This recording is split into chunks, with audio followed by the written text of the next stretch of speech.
سلطان نے یورپی طاقتوں ہنگری اور وینس سمیت کئی ملکوں سے صلح کر لی تھی یا معاہدے کر لیے تھے، لیکن جب سلطان ان طاقتوں سے بے فکر ہو کر قسطنطنیہ کا محاصرہ شروع کر چکا تھا تو اچانک ایک یورپین امپائر ہنگری نے عثمانیوں سے امن معاہدہ توڑ دیا۔ دوسری طرف جنیوا نے بھی اپنے شہریوں کو قسطنطنیہ کی مدد کا حکم دے دیا۔ ان واقعات نے عثمانیوں پر دباؤ بڑھا دیا کہ وہ شہر کو جلد سے جلد فتح کریں یا واپس لوٹ جائیں اور اپنی سلطنت کی حفاظت کریں، لیکن حیرت انگیز طور پر عثمانیوں کو انہی میں سے ایک دشمن سے بہت بڑی مدد مل گئی۔ ہنگری کا وہ سفیر جو امن معاہدے کے خاتمے کا پیغام لے کر آیا تھا، وہ انجانے میں ترکوں کو ایک بہت کام کی بات بتا گیا۔ اس نے ترکوں کو توپ سے فائر کرتے دیکھا تو ترکوں کی ناتجربہ کاری پر ہنسنے لگا۔ پھر اس نے خود ہی ترکوں کو بتایا کہ تم ایک دیوار پر ایک ہی جگہ کو نشانہ بنا کر غلطی کر رہے ہو۔ دیوار توڑنے کا صحیح فارمولہ 3 نشانات پر ٹرائی اینگل میں نشانے لگانا ہے۔ ترکوں کے ہاتھ ہنسی ہنسی میں فارمولہ آ گیا۔ انہوں نے ایسا ہی کیا اور دیوار کی تباہی کا عمل تیز ہو گیا۔ لیکن دوسری طرف قسطنطنیہ کے لیے سمندروں سے بھی مدد آ گئی۔ زمینی محاذ کے ساتھ بحری محاذ بھی بھرپور گرم ہو چکا تھا۔ ترک بحری بیڑے نے 18 اپریل کو اپنے ایڈمرل سلیمان بالٹوگلو کی قیادت میں گولڈن ہارن پر پہلا حملہ کیا۔ عثمانیوں نے زنجیر کی حفاظت کے لیے کھڑے مخالف جہازوں پر پہلے گولہ باری کی اور پھر ان جہازوں پر چڑھ کر قبضہ کرنے کی کوشش کی، لیکن قسطنطنیہ کے جہاز بہت بڑے تھے، ان پر چھوٹے گولوں کا کوئی اثر نہیں ہوا۔ ان کے محافظوں نے اپنے بلند جہازوں سے تیروں کی بارش کر کے عثمانیوں کو پیچھے دھکیل دیا۔ 2 روز بعد 20 اپریل کی صبح عثمانی بیڑے کو دوسرے چیلنج سے واسطہ پڑا۔ جپسی آف مارمرا میں جنیوا کی 3 بحری جہاز ان کے مقابلے پر آ گئے۔ ان جہازوں کو پوپ نکولس V نے بھیجا تھا۔ ان میں قسطنطنیہ کے لیے سپاہی، ہتھیار اور خوراک لدی ہوئی تھی۔ ان کے ساتھ قسطنطنیہ کا ایک تجارتی بحری جہاز بھی تھا۔ سلطان اس وقت ساحل سے 2 میل دور اپنے خیمے میں بیٹھا تھا۔ اسے ان جہازوں کے آنے کی خبر ملی تو وہ گھوڑا دوڑاتا ہوا ساحل پر پہنچا۔ اس نے اپنے بحری بیڑے کے کمانڈر کو سخت ترین پیغام بھیجا، تم ان جہازوں کو پکڑ کر میرے پاس لے آؤ یا پھر زندہ میرے پاس مت آنا۔ سلطان اتنا پرجوش اور مضطرب تھا کہ وہ اپنا گھوڑا بار بار پانی میں ڈال رہا تھا۔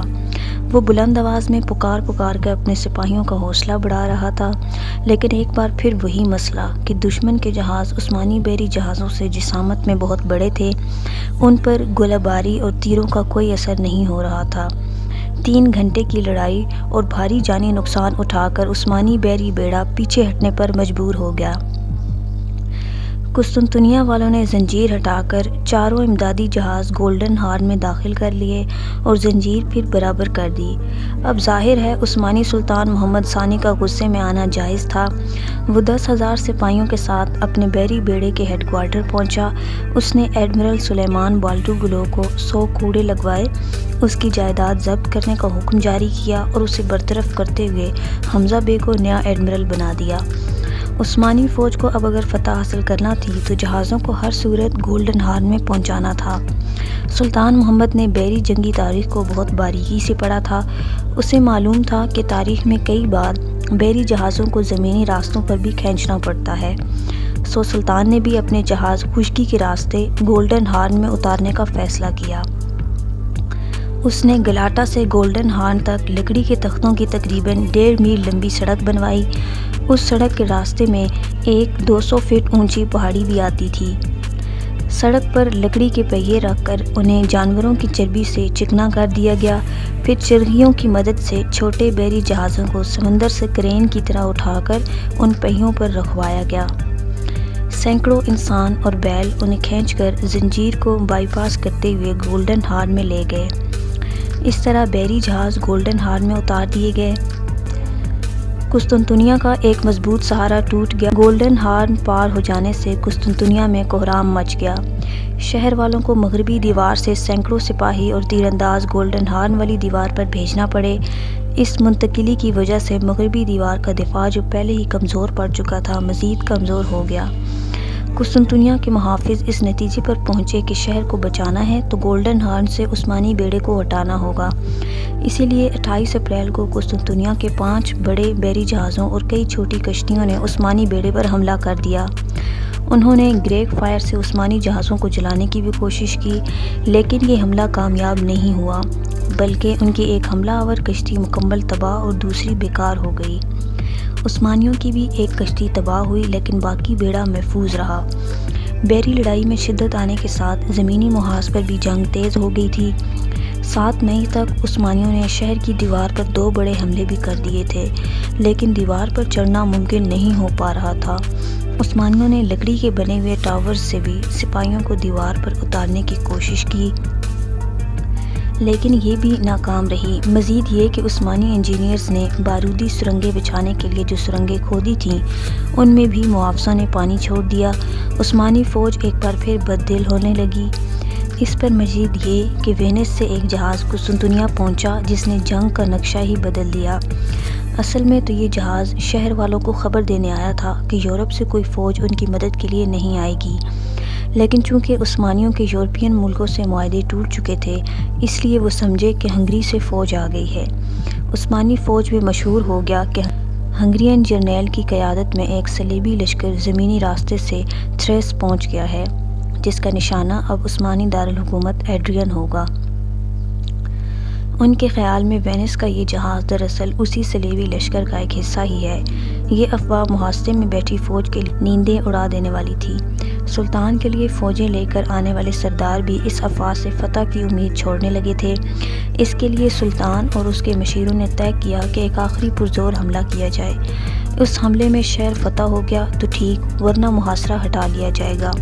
آخری حملے سے پہلے 26 مئی 1453 کی رات سلطان محمد نے ایک نفسیاتی حربہ آزمایا۔ اس نے حکم دیا کہ اب سے ہر رات ہر خیمے کے سامنے ایک نہیں 2 بڑے بڑے الاؤ روشن کیے جائیں گے۔ سپاہی آدھی رات تک فوجی بینڈ بجائیں گے اور خوب نعرے بازی کی جائے گی۔ پہلی رات جیسے ہی الاؤ روشن ہوئے، روشنی کی ایک لکیر تا حد نظر پھیل گئی۔ فوجی بینڈ اتنے زور سے بجے کہ قسطنطنیہ کے محافظ مارے خوف کے سینے پر سلیب بنانے لگے۔ 26 سے 28 مئی تک 3 راتیں مسلسل یہی ہوتا رہا۔ 27 مئی کی رات تو سلطان کی فوج میں شامل کچھ عیسائی سپاہیوں نے شہر والوں کو خبردار بھی کیا۔ انہوں نے تیروں کے ساتھ باندھ کر وارننگ والے پیغامات شہر میں پھینکے۔ ان پر لکھا تھا، تیار رہو، عثمانی فیصلہ کن حملہ کرنے والی ہے۔ ادھر 26 سے 28 مئی تک عثمانی توپوں نے دیوار پر دن رات اتنی بمباری کی جتنی پورے محاصرے کے دوران پہلے نہیں ہوئی تھی۔ بڑی توپ بھی کبھی کبھار چلتی رہی، لیکن باقی توپوں نے مل کر بڑی توپ سے بھی زیادہ کام کیا اور کئی جگہوں سے دیواروں کی دھجیاں اڑ گئیں۔ ان 3 دنوں میں سلطان اپنے لشکر میں گھومتا رہا۔ وہ سپاہیوں کو بہادری پر انعام اور بزدلی پر سزا دینے کے اعلانات کر رہا تھا۔ بہرحال 28 مئی کو ساری مسلم فوج نے روزہ رکھا اور پورا دن عبادت میں گزارا۔ دوسری طرف قسطنطنیہ کے اندر بھی پادریوں نے مقدس علامات اور سلیب کے ساتھ شہر میں جلوس نکالا۔ وہ مغربی دیوار پر بھی گئے، جہاں انہوں نے شہر کے محافظوں کو فتح کی بشارت دی اور ان پر مقدس پانی بھی چھڑکا۔ یہ سب کچھ اس وقت ہو رہا تھا جب شہر کی دیواروں پر 5000 گولے برسائے جا چکے تھے۔ اب آخری حملے کا وقت ہوا جاتا تھا، اور ساتھ میں محاصرے والوں کے لیے سب سے بری خبر یعنی موسلا دھار بارش کا بھی۔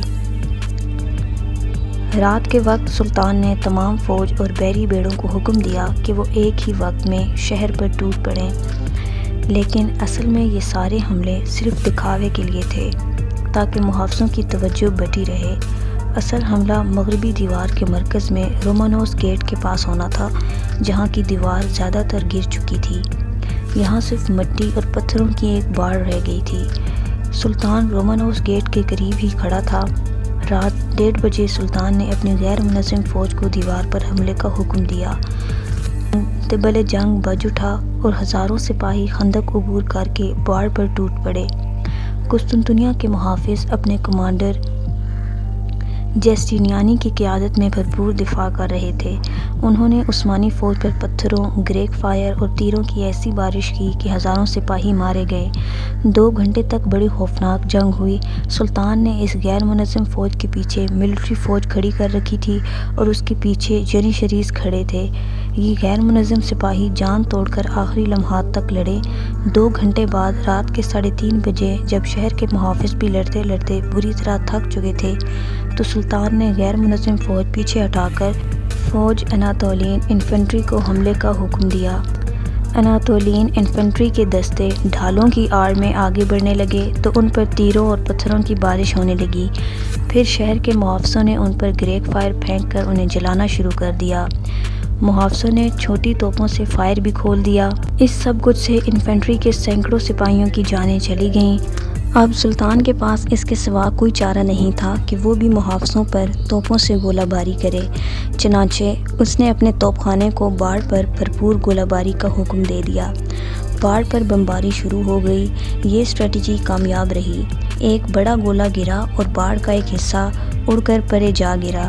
یہاں ایک بڑا گیپ بن گیا تھا جس سے انفنٹری کے 300 سپاہی شہر کے اندر داخل ہو گئے، لیکن رومی محافظ بھی مستعد کھڑے تھے۔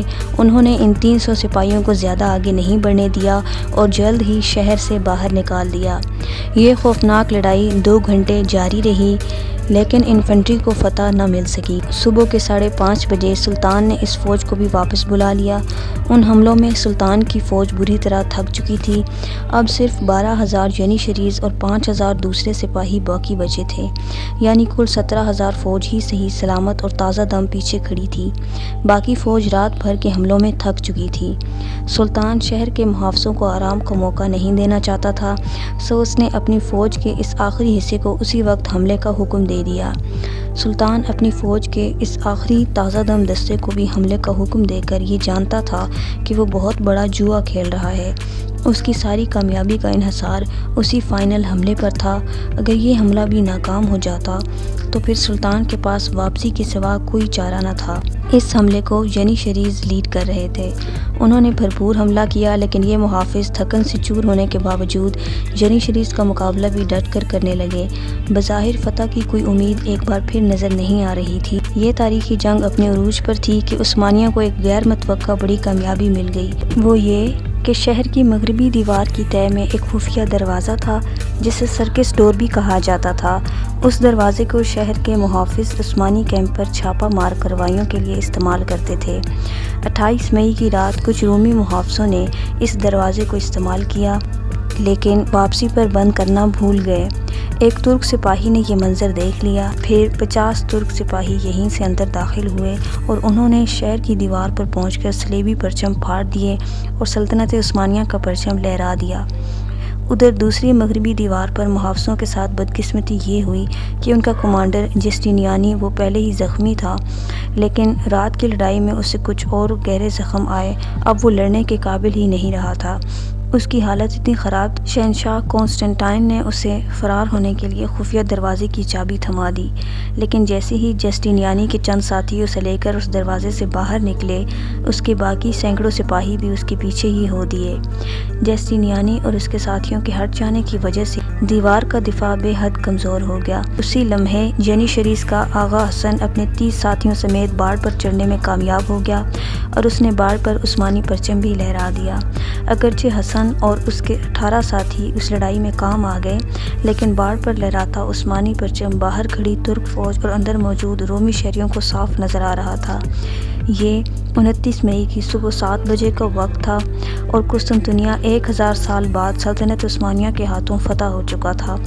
جنیشریز شہر میں داخل ہو چکے تھے۔ انہیں دیکھ کر شہر کے باہر کھڑی تھکی ہوئی عثمانی فوج میں ایک نیا جوش بھر گیا۔ وہ بھی جنیشریز کے پیچھے شہر میں داخل ہونے لگی۔ 10 منٹ کے اندر اندر 30,000 سپاہی شہر کی اندرونی دیوار تک پہنچ کر اس کے دروازے کھول رہے تھے۔ شہر کے محافظ جان بچانے کے لیے ادھر ادھر بھاگ رہے تھے۔ 700 سال کا انتظار ختم ہو چکا تھا۔